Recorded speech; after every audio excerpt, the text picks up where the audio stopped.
Hello, everyone, and welcome to Makai-World Reviews. I am the Todd Makai, Master of Minds and Men, and this is episode 84 of this illustrious program.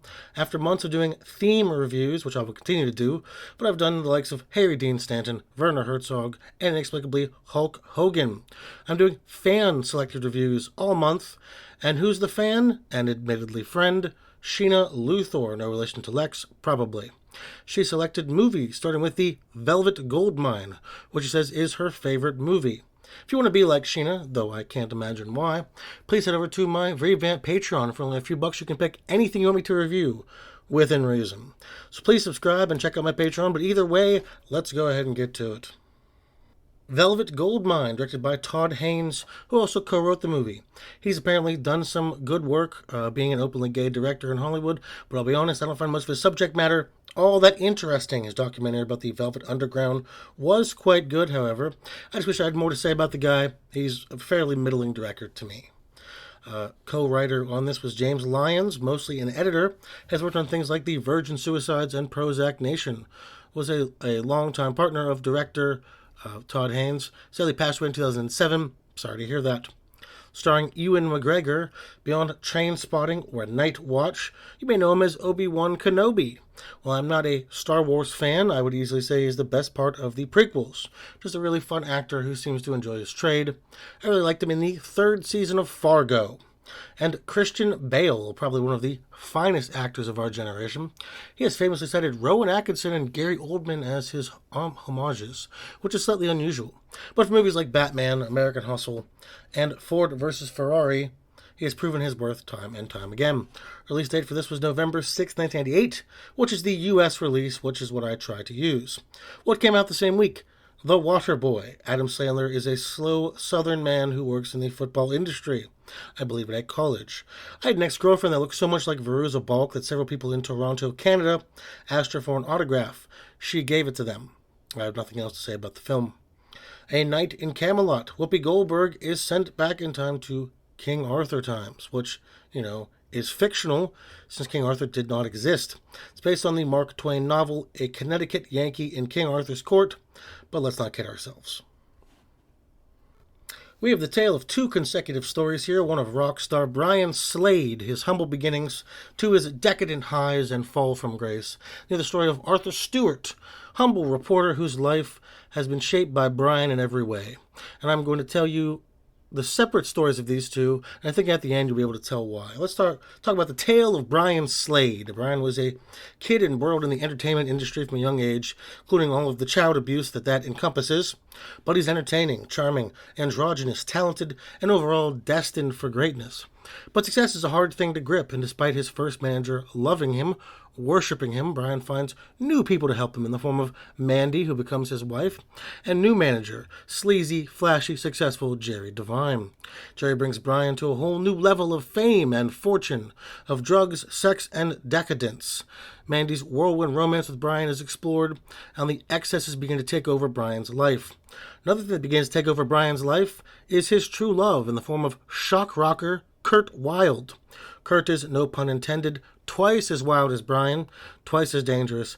They take their toxic relationship to new heights of nonsense. The performances on and off the stage become more provocative, captivating, and enthralling.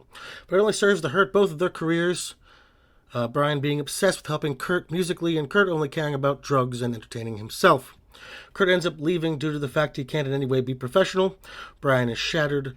Brian fades further from life and from Mandy. In the end, for Brian, he fakes his own death on stage. We were told it was part of an act and not an attempt to defraud. The years pass and Brian is kind of forgotten until a new act takes the world by storm in the form of Tommy Slade. Well, Tommy is just Brian under a new name and using a proxy when needed.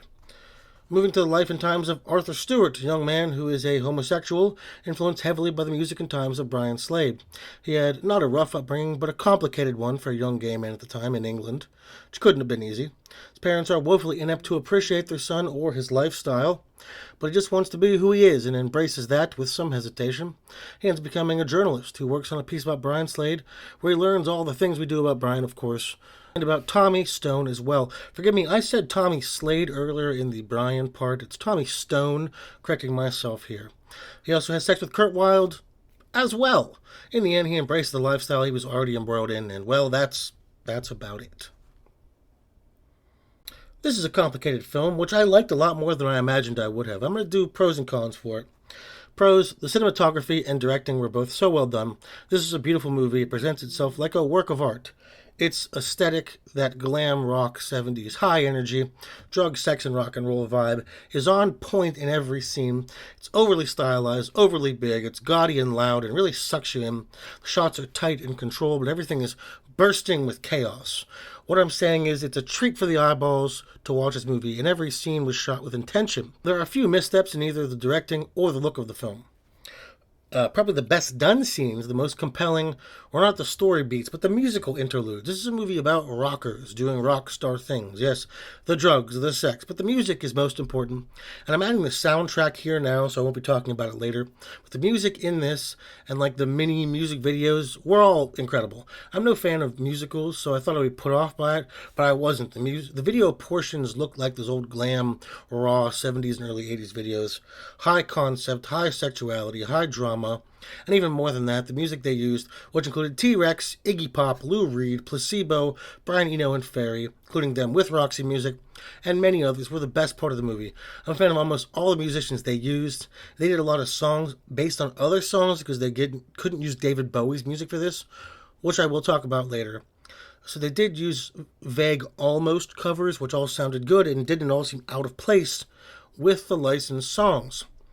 Now, if you didn't know or didn't catch, this story of Brian Slade and Kurt Wilde is that of David Bowie, Iggy Pop, and Lou Reed, with Brian being David and Kurt an amalgam of the other two rockers, but he's much more Iggy than he is Lou. I'm a huge fan of all three, as is the person who requested this film. She runs Iggy Peaks Pop on Instagram, where she inserts Iggy Pop into the world of Twin Peaks, to varying results. But they famously couldn't get Bowie to sign off on the movie about himself. He's always been a prickly fellow. I'll talk about his opinions on the film once again later, but I think it's an interesting piece of obviously inaccurate and exaggerated part of music history, but the structure, the bones of truth are there, and that's about all I ever expect from a film. Now, while some of the representations of the decadent lifestyles presented as negative, if not fun, the homosexual representation was very well done.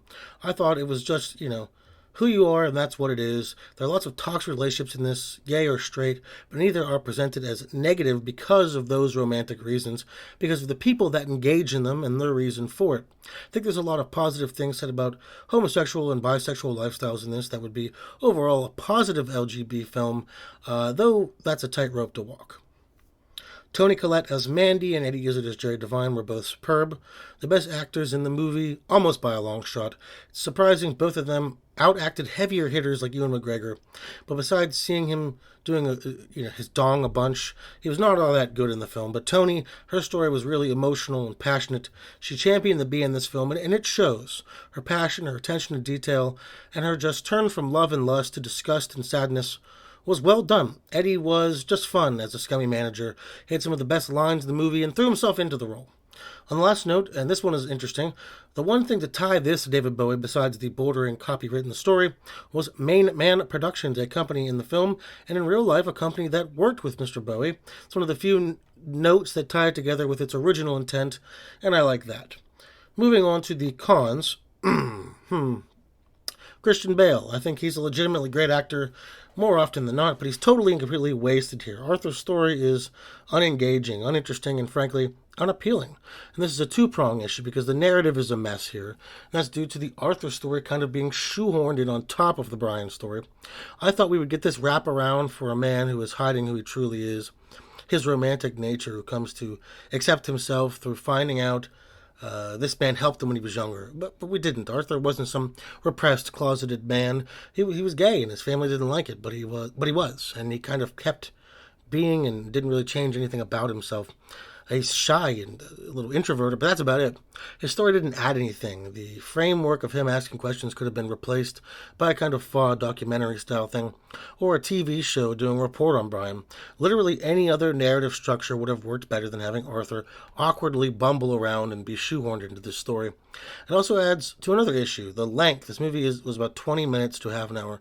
Too long, and that's the Arthur stuff, the framing of it. Really frustrating to watch in moments where scenes linger with Arthur when you want to get back to the compelling part of the story. David Bowie did not like this film. I mentioned I was going to point that out since it's vaguely about him. And that has to say something about the film itself, I think. Though I'm not going to put too much credence into that, as I don't know what his problems were with the film. He didn't go into any sort of length. Jonathan Rhys Meyers is one of the most forgettable actors since Johnny Lee Miller. I've seen him in stuff, and I recall him in nothing. He was all right. He was powdered and bewigged and propped up to be David Bowie, so he got a pass on the fact he isn't a very good actor in this. Outacted emotionally by almost every other person in the movie, and considering where his career went compared to people like Ewan McGregor, among others in this film, I think it's very telling of his ability. Overall, I think if you are predisposed to being a fan of 70s and early 80s, sort of glam, rock, hard music, Ian Reid or an Iggy or a Bowie, you will like this. You'll appreciate it for what it is. If you're a huge fan of those, you'll get something out of it, emotionally, as it does have some decent enough moments. If you aren't or are interested in secondhand music biopics, this probably isn't going to be your cup of tea. I personally liked it a lot more than I thought I would, as I said, but I'm also a fan of that era of music. While I didn't love the narrative or even the characters, I walked away feeling like it was a nice enough film. Your mileage will vary hard on this one, and it's almost impossible to recommend anyone that isn't already going to be into it from the outset. But if you are, definitely watch it. Give it a watch. Well, that was Velvet Goldmine. If you ever wanted to see Obi-Wan Kenobi's penis, this is the movie for you. What is your favorite David Bowie album? Let me know down below. I'll check out my new and improved Patreon where you can support me for $1 a month or not. Head on and add me on Instagram as well under Demon Peaks for daily Twin Peaks memes. Don't forget to listen to the Dark Peaks podcast for no other reason than we are assholes. Finally, be here next week as we continue on one fan's journey into my opinion as we look at Antrim. This has been the Todd Makai, Master of Minds and Men. Thank you very much, and goodbye.